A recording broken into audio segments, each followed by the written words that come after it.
ভয়ের সাথে আমরা সবাই পরিচিত, কষ্টও আমরা সবাই পেয়েছি। কখনো কখনো আমরা অসুস্থ হয়ে পড়ি, আর এমন সময় হলে মাতার মমতা, কখনো বাবার স্নেহ, কখনো বন্ধুদের পাশে থাকার অনুভূতি আমাদের রোগ নিরাময়ে সাহায্য করে।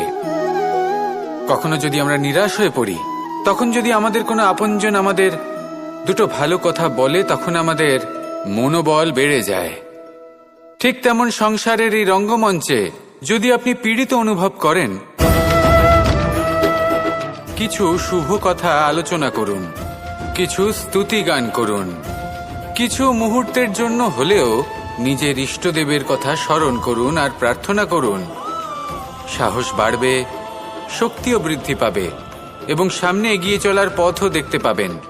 তখন এই মন প্রসন্ন হয়ে বলবে, রাধা রাধা।